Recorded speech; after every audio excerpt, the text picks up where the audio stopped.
നമ്മുടെ ഇന്ത്യയിൽ ഒരു അപൂർവമായ തടാകമുണ്ട്. ആ തടാകത്തെ ഉൽക്കപതിച്ച തടാകം എന്നാണ് അറിയപ്പെടുന്നത്. ഏകദേശം ഞാൻ പറയാൻ പോകുന്ന കാര്യം മനസ്സിലായി കാണുമായിരിക്കും. മഹാരാഷ്ട്രയിലെ ബുൽസാന എന്ന സ്ഥലത്ത് സ്ഥിതി ചെയ്യുന്ന ഈ തടാകം 52,000 വർഷങ്ങൾക്ക് മുൻപ് ഭൂമിയിൽ ഉൽക്കപതിച്ചുണ്ടായ ഗർത്തത്തിൽ രൂപം കൊണ്ടുണ്ടായ ഒരു തടാകമാണ്. ഈ തടാകത്തിനെ ലോണർ തടാകം എന്ന് വിളിക്കും. ആകാശ ദൃശ്യങ്ങളിൽ വൃത്താകൃതിയിൽ കാണാൻ സാധിക്കുന്ന ഈ തടാകത്തിന് വിസ്മയിപ്പിക്കുന്ന ഒരുപാട് പ്രത്യേകതകളാണുള്ളത്. ഈ തടാകത്തിൽ നിറയെ ഉപ്പുവെള്ളമാണ്. കൃഷ്ണശിലയാൽ നിർമ്മിതമായതും ഉപ്പുവെള്ളം നിറഞ്ഞതുമായ ലോകത്തിലെ ഒരേ ഒരു തടാകം എന്നൊരു റെക്കോർഡ് കൂടിയുണ്ട് ലോണോർ തടാകത്തിന്.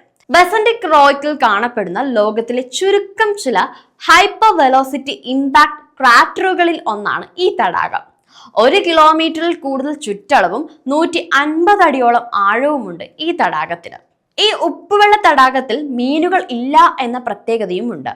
IIT ബോംബെ 2019 നടത്തിയ ഒരു പഠനത്തിൽ തടാകത്തിലെ മണ്ണിലെ ധാതുക്കൾക്ക് ചന്ദ്രന്റെ പാറകളിലെ ധാതുക്കളുടെ സാമ്യം ഉണ്ടെന്ന് കണ്ടെത്തിയിരുന്നു. 2020 ഈ തടാകത്തിലെ വെള്ളം പിങ്ക് നിറമായി പൂർണ്ണമായി മാറിയിരുന്നു. ഇതിന് കാരണം ഈ തടാകത്തിലെ ഉപ്പുവെള്ളത്തിൽ ജീവിക്കുന്ന ഹലോക്കിയ എന്ന സൂക്ഷ്മാണുക്കളാണ്. ഈ തടാകം ഇപ്പോൾ ലോക ശ്രദ്ധ ആകർഷിക്കുന്നത് പിങ്കിലേക്കുള്ള അതിന്റെ നിറമാറ്റം മൂലമാണ്. ചുറ്റും കാടും നിറഞ്ഞ ലോണർ തടാകം ഒരു പ്രധാന ടൂറിസ്റ്റ് കേന്ദ്രം കൂടിയാണ്.